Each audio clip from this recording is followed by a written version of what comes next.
Halo adik-adik, selamat datang kembali di channel Widyarto Fisik. Pada video pembelajaran kali ini kita bahas soal UTBK tahun 2022 tentang gaya Jakob Newton ya. Kita langsung ke soalnya. Sebuah gaya konstan bekerja pada sebuah balok bermassa 4 kg selama 24 detik. Lintasan pertama berupa licin sampai detik ke-8 dan berikutnya kasar seperti pada gambar. Oke. Jadi ada grafik di sini. Dari sini sampai sini lintasnya licin karena waktunya 8. Kemudian dari sini ke sini katanya lintasannya kasar. Besar gaya gesek terjadi pada lintasan kasar. Kita gambar dulu. Ketika dalam kondisi licin, nah sini dalam kondisi licin, berarti bendanya hanya mendapatkan satu gaya, yaitu hanya saja gaya F. Kemudian di kondisi kedua, ketika dalam kondisi kasar, berarti benda mendapatkan dua gaya, gaya F dan gaya gesek yang arahnya berlawanan. Nah, yang mana F ketika kondisi licin sama dengan F ketika kondisi kasar. Mengapa? Karena dari soal dikatakan sebuah gaya konstan. Jadi kalau gaya konstan gayanya sama. Nah, kira-kira karena kita membutuhkan gaya gesek ini, kita harus tahu dulu berapa gaya konstannya. Untuk gaya konstannya kita dapat dari benda yang didorong dari lantai licin ini, yaitu gaya F atau sigma F sama dengan M dikali dengan A. Sigma F ini jumlah gaya bekerja hanya satu. Jadi kita F ini sama dengan massa kita cuma satunya 4 kg. Dan A ini percepatan yang dialami ketika lantai licin, berarti percepatan dari sini sampai sini. Kita sebut namanya A1 dulu boleh.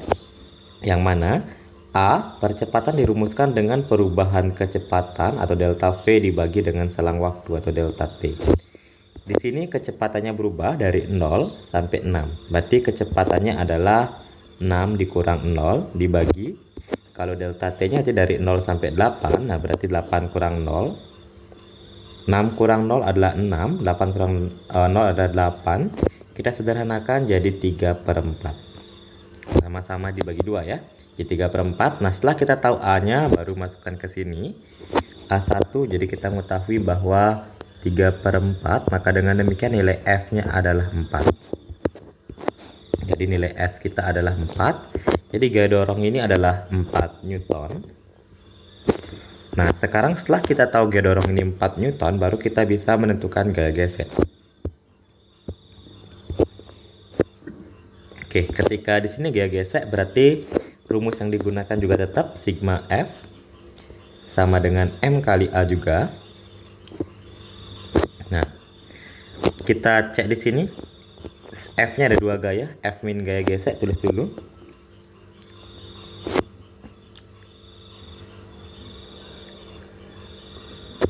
F min gaya gesek, jadi di sini kan dikatakan terjadi perlambatan. Jadi kalau perlambatan maka nanti arah gaya geseknya berlawan arah ya. Jadi ke sini F min gaya gesek sama dengan M dikali dengan A. Nah, A ini A ketika perlambatan berarti A2.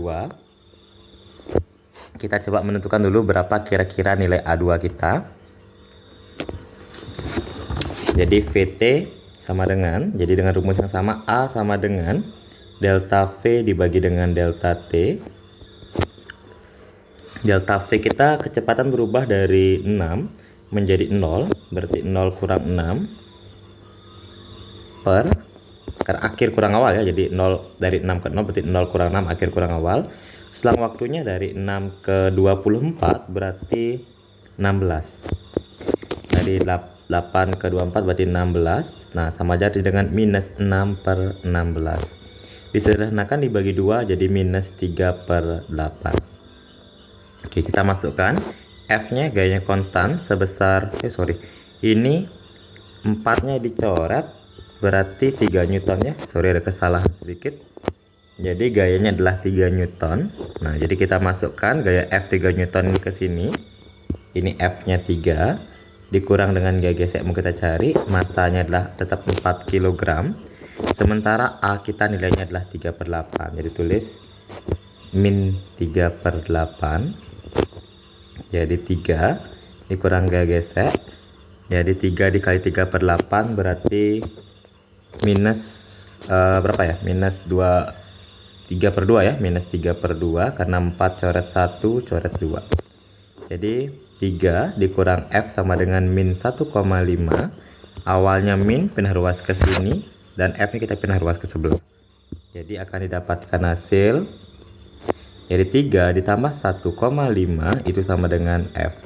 Jadi F kita adalah 4,5 Newton. Maka dengan demikian jawaban yang paling tepat itu adalah option nomor B.